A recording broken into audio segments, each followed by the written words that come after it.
She texted, "Going on a last-minute trip with my ex, don't be jealous." I replied, "Not at all." Then I packed every dress, purse, and pair of shoes she owned into boxes and dropped them at her ex's doorstep. When she came back, she finally realized home wasn't hers anymore. The text message that detonated my 3-year relationship arrived on a Thursday afternoon.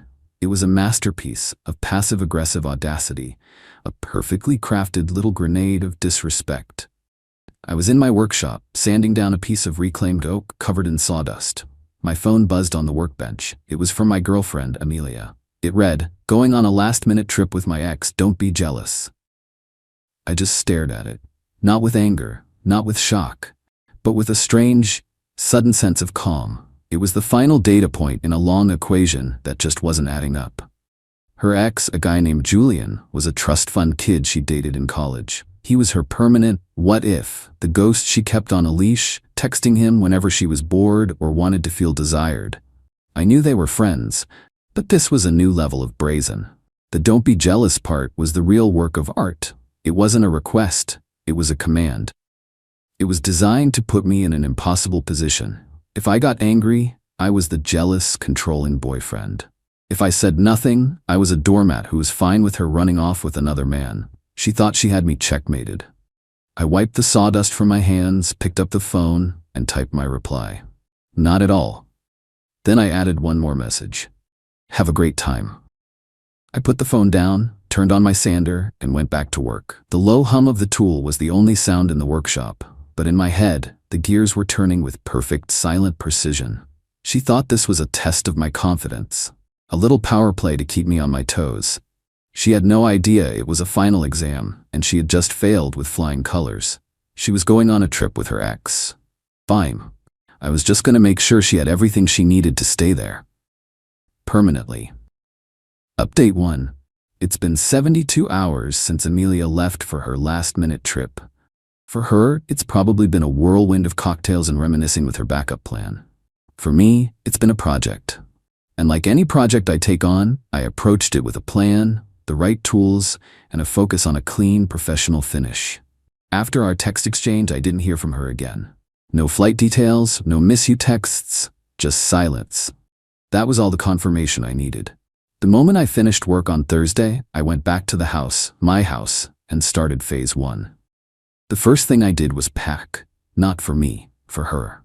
I went into our bedroom and opened her closets. It was like a high-end department store had exploded.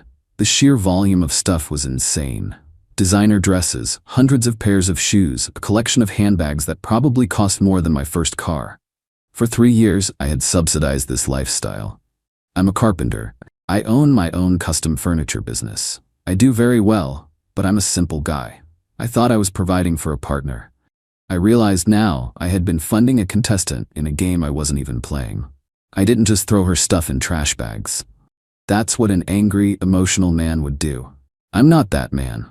I went out and bought 24 high-quality wardrobe boxes and packing supplies. I spent the entire night methodically and carefully packing every single thing she owned. I folded every dress. I wrapped every purse in tissue paper. I put every pair of shoes back in its original box if she'd kept it. It was a strangely calming process. It was like I was archiving a part of my life, boxing up a 3-year mistake.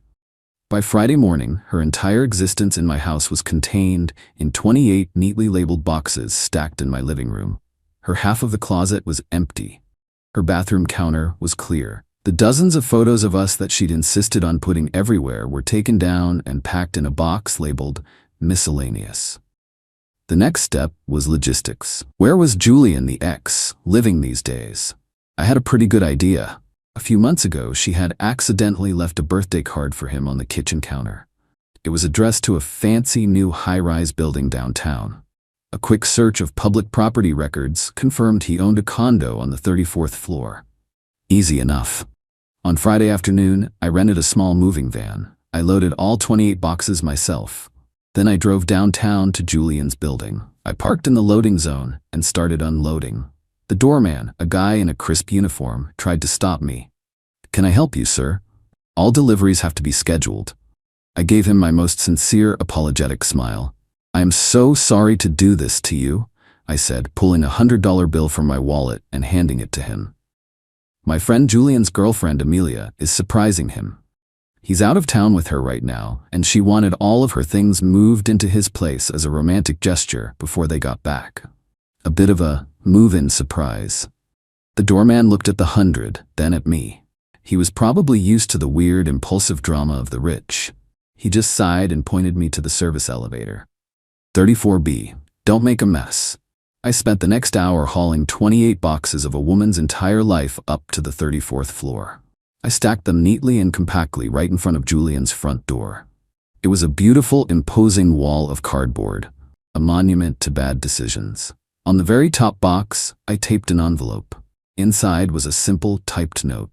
It read, "Julian, it seems Amelia has made her choice. I'm a big believer in not standing in the way of true love. She's all yours now. I've taken the liberty of forwarding her belongings to her new address. All the best, the ex you didn't have to worry about." I took a picture of the scene with my phone. The wall of boxes, the sleek, modern hallway, the number 34B on the door. It was a work of art. I drove home, returned the moving van, and went back to my now wonderfully quiet and minimalist house. I spent the rest of Friday cleaning. I changed the sheets on the bed. I rearranged the living room furniture the way I actually liked it. It felt like I was reclaiming my own space, my own life. On Saturday, I had all the locks on the house changed. I also installed a new security system with a video doorbell. Then I called my younger sister, Claire. She's a nurse who just finished her residency and was starting a new job at a hospital in my city. She was living in a tiny, terrible apartment an hour away, stressed about the commute and trying to save money. "Hey," I said, "I've got a proposition for you. My spare bedroom is now permanently available. Move in, live here rent-free for a year. Save your money, get on your feet. The place is yours as much as it is mine. Just help out with bills." She thought I was joking. When she realized I was serious, she broke down in tears. She came over that afternoon with a carload of her stuff. Seeing her so happy, so relieved, in the space that had so recently been a source of stress and disrespect for me, it was like a deep, clean breath of fresh air. So, while Amelia is off on her little romantic getaway, thinking she holds all the cards, her entire life has been systematically dismantled and rerouted. She has no idea. Her tea won't work, her clothes are gone, and her spot in my home has already been filled by someone who actually deserves to be there. She's due back tomorrow night. I've already forwarded the picture of the boxes to her with a simple caption, "Looks like your delivery arrived." Her phone has been silent ever since, the silence of a person who has just realized they have made a catastrophic, life-altering mistake. Final update. The end was not a dramatic, tearful confrontation at my doorstep. It was a series of desperate, fragmented voicemails and a final, pathetic email. It was a complete and total implosion, and I had a front-row seat from the comfort of my own, newly peaceful home. After I sent her the picture of the boxes stacked in front of Julian's door, Amelia went dark for about 12 hours. I can only imagine the conversation that took place on that last-minute trip. The fun, romantic getaway probably came to a screeching halt the moment she realized her ex-boyfriend had just become her new, unwilling roommate. The first voicemail came in on Sunday morning, the day she was supposed to fly back. It was her voice a frantic, high-pitched whisper. "What did you do? Call me back right now, this isn't funny." The next one came an hour later. It was from Julian. His voice was cold, clipped, and furious. "Listen, man, I don't know what kind of game you're playing, but you need to come get this stuff. Now, Amelia is a mess, and this is not my problem." I didn't call him back. It was, in fact, now his problem. I had the delivery receipt. According to a mutual friend who I later spoke to, the trip ended with Julian putting her in a cab to the airport and telling her to lose his number. He was a guy who liked a consequence-free good time. He was not a guy who was interested in a surprise, live-in girlfriend with 28 boxes of baggage. Amelia's voicemails got progressively more desperate throughout the day. They shifted from anger to pleading. "Okay, I'm sorry, it was a stupid joke. Please, just call me. I'm at the airport. Where am I supposed to go?" I didn't respond. I was busy helping my sister Claire set up her new bedroom. We ordered pizza, watched a movie.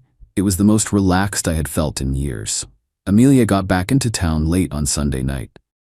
The final act began around 11 p.m. My video doorbell lit up.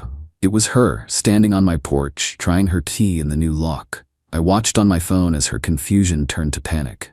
She started banging on the door. I let her go for a few minutes before I answered through the intercom. "Can I help you?" Her head snapped up to the camera. "Alex, let me in. What is going on? My key doesn't work." "It's not your house anymore, Amelia," I said, my voice calm and clear through the speaker. "You don't live here." "What are you talking about?" "My stuff is gone. You can't just kick me out," she screamed. "I didn't kick you out," I said. "I just facilitated your move. You made it clear you wanted to be with Julian. I just helped you get your things there so you could start your new life together." It seemed like the supportive thing to do. The cold, hard logic of it seemed to break her. She just stood there, speechless. At that moment, the porch light flickered on, and my sister Claire, woken up by the noise, opened the door a crack.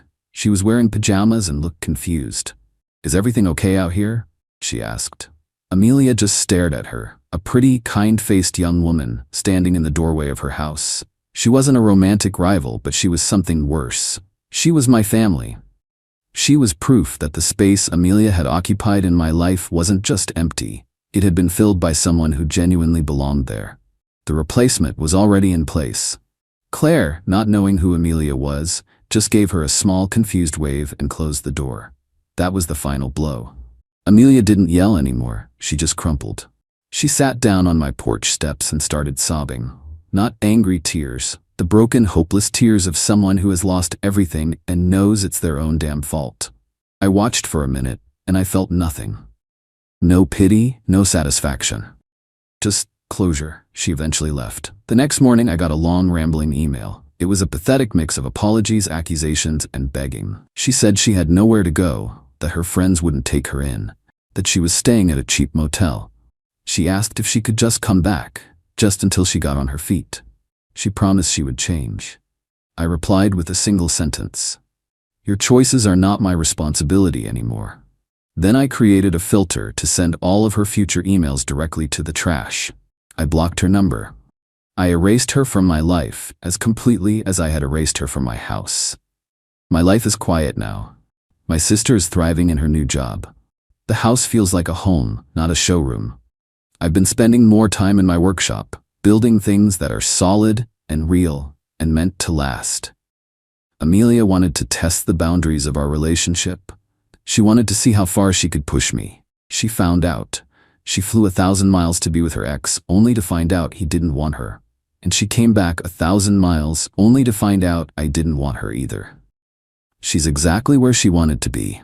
Free to do whatever she wants, with whomever she wants. It just turns out that when you have no one and nowhere to go home to, freedom looks a lot like being homeless.